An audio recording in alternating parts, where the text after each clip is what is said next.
Hello, everyone. It is Wednesday, the 11th of March. How are you? And you, but especially you. Yes, you right back there. How you doing tonight? Tell me about it. Tell me about it. That is what we want to know. Hmm.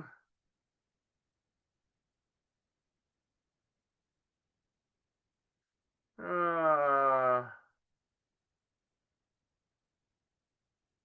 boom. Let's see if I get all my going here. Boom, boom. There we go. Oops, that. There we go. Now we've got it all. Now I think all the screens are going. Oops, hang on a second there. Boom, boom. Now we're going. Whoa, we are way more ish than 8 tonight. Way more ish than 8.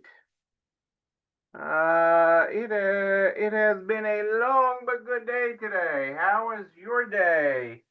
Wherever you are. The rain held off. We were supposed to get tons of rain today, but it held off, and that was a wonderful thing, which probably means we're going to get it tonight. Hey, Janie, how are ya?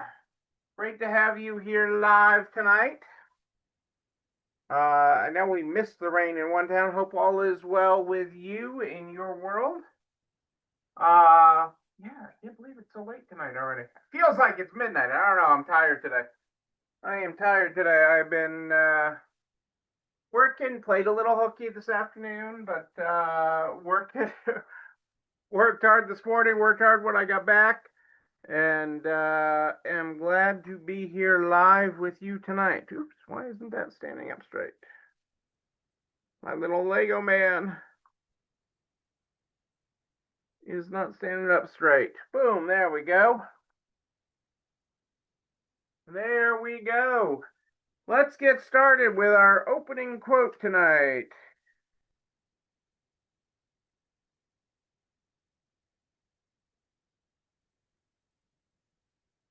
Ooh, oops, hang on a second. Make each day your masterpiece is our opening quote tonight. Make each day your masterpiece is our opening quote tonight.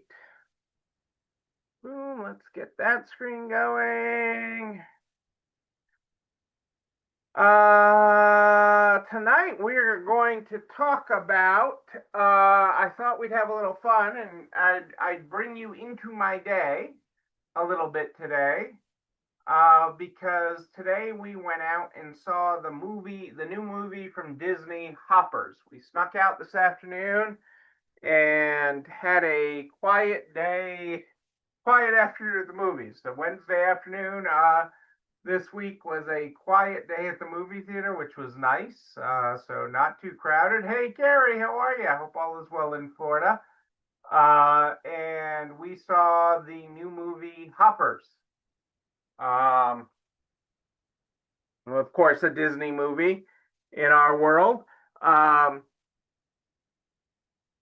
but we had a lot of fun with that today. So I thought I'd talk about some of that because, like everything, I'm always able to look at it and say, hey, there is a resale angle here.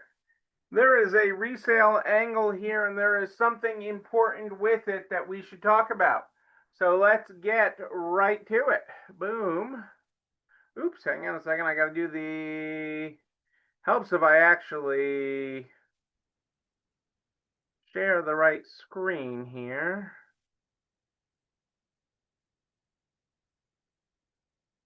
Nope, that one.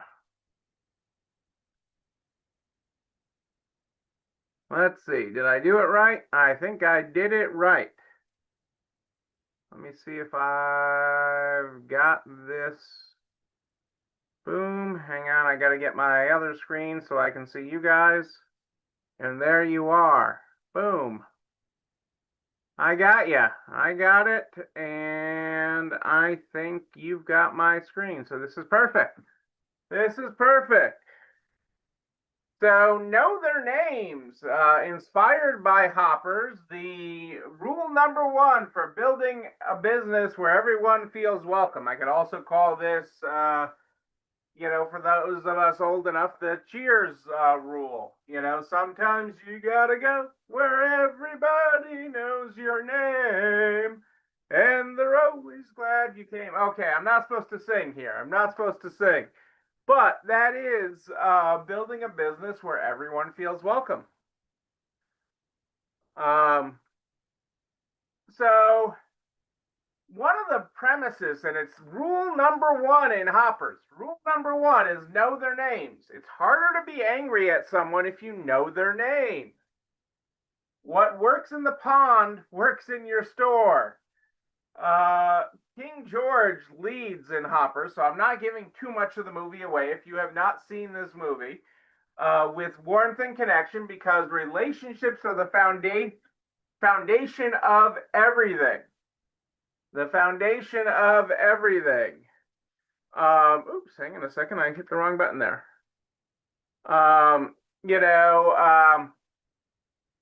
Know people's names. Say hello. Rule number 3 is no Hopper left behind. Watch over each other is rule number 4. And rule number 5 is home is where the pond is.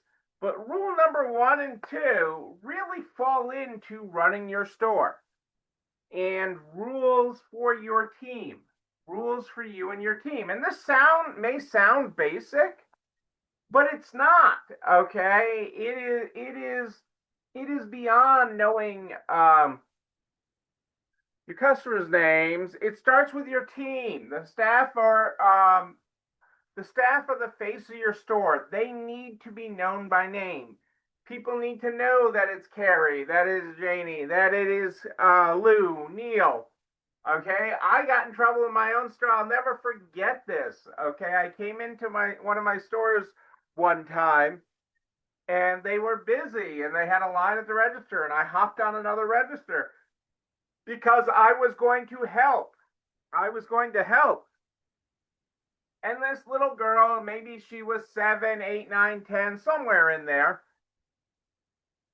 with shopping with her mother, was like, "Do you work here?" And I'm like, "Yes, I do. I'm here to help."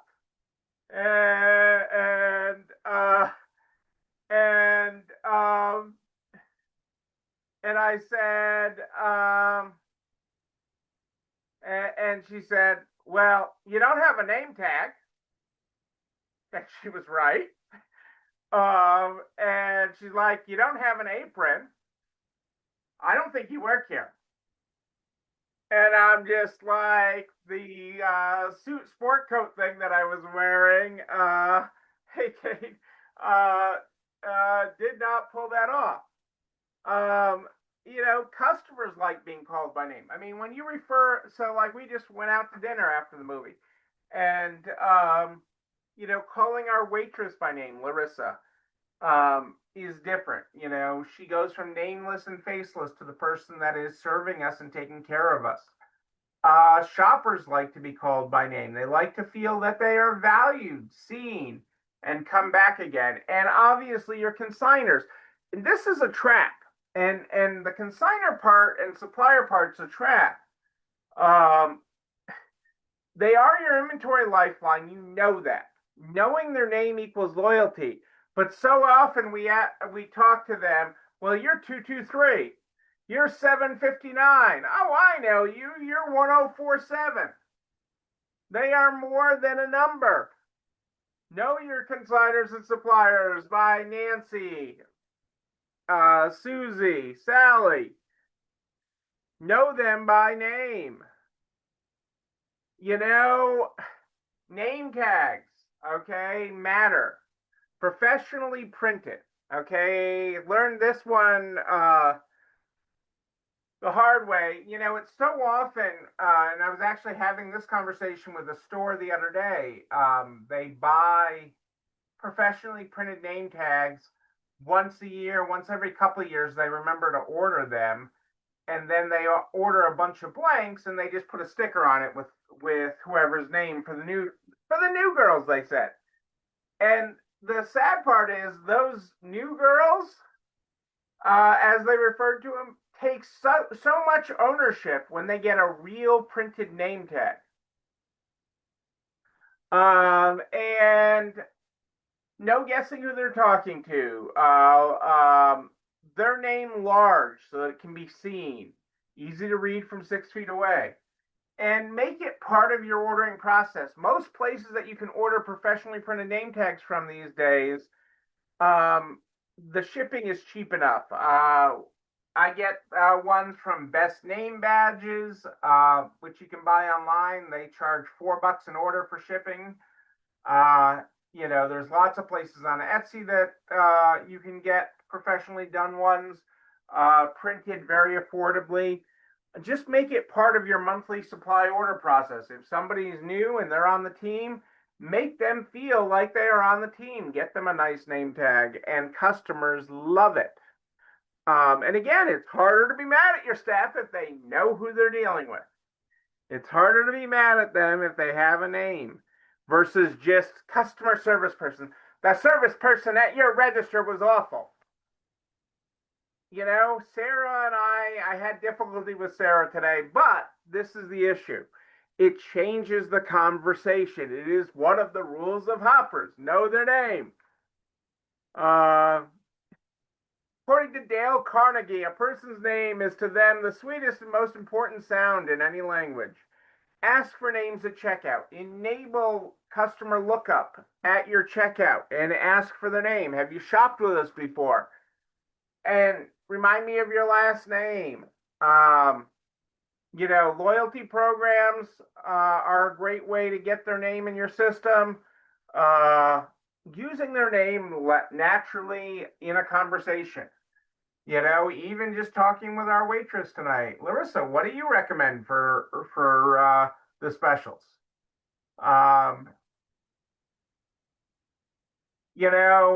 Whatever it takes for you to remember names. A lot of times at the consignment drop-off counter, at your intake counter, writing down their names on a piece of paper can help.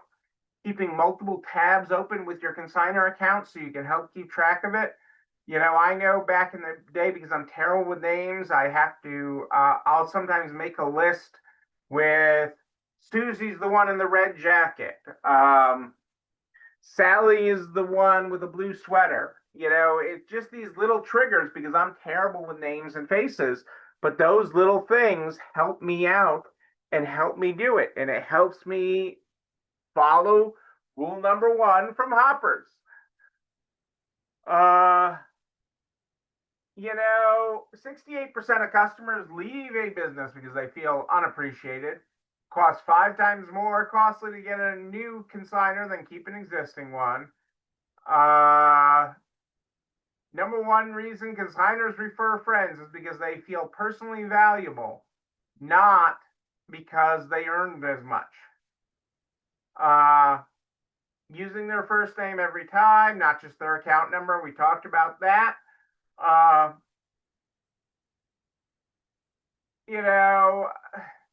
Sending personalized emails or texts as you're able to, or any type of communication is always great. A welcome note or a thank you for consigning us note is always appreciated. People appreciate anything they get that is personalized and written. And training people. It can't be just you. So your action plan, if you choose to accept it, if you choose to hop on, order professionally printed name tags for every team member. Role play with staff. Practice greeting customers by name at checkout. Add notes to your top 20 consigners of a personal detail. And most of the systems, you can run a report of your best consigners over a period of time, like last year. Make what's your name a standard part of every new customer interaction. That is your challenge, because names build relationships, relationships build businesses. And your goal is to build a better business. And it happens through constant improvement. Constant improvement helps you build a better business. And that is Hoppers. Okay, now if you go see the movie, you know the whole premise. You know the whole premise. Know their names. King George. Okay, know their name. That is the premise of the movie. That is rule number one. Rule number one. So practice rule number one. Drop consignor numbers as a way of identifying people. Remind me of your name. I joke about it if I'm in a store and the consignor comes up and gives me, well, I'm 227. I'm like, sorry, I'm married. Woman's already given me her number. I always that is the way I go with that. And because it's creating that connection, it's creating that we are human, we are people. People crave connection. People crave connection. And when you remember them, when you are the place that knows their name, they will love on you. They will love on you, people. That is what I'm telling you. You know what else I'm telling you? This video and everything we talk about goes over to the YouTube channel. You're not alone running the store, where you can like, comment, subscribe, and oh yes, ring the bell, ring it so you know when another one drops. You can also share it with everybody you know in business. The butcher, the baker, the candlestick maker, so we can help everybody run a better business. If you have I am here every Sunday and Wednesday at More 8th Inch. Sunday and Wednesday at More 8th Inch. Sunday, I've got on deck pay transparency. Pay transparency. What does Neil mean by that? We're going to talk about that. But if you have a question in between, just drop me a DM. DM me on Facebook. I'm easy to find. We start the program every night with our opening quote. Our opening quote tonight was, "Make each day your masterpiece." And our closing quote tonight is, "Discovering the truth about ourselves is a lifetime's work, but it's worth the effort." Mr. Rogers had that one. Ladies and gentlemen, I am Neil Abramson. I too like a good quote, a good movie. We will enjoy ourselves again on Sunday night. But until then, know that you, but most importantly you, yes, you're not alone running this store. Have a great night, everybody. I will see you, yes, you, on Sunday.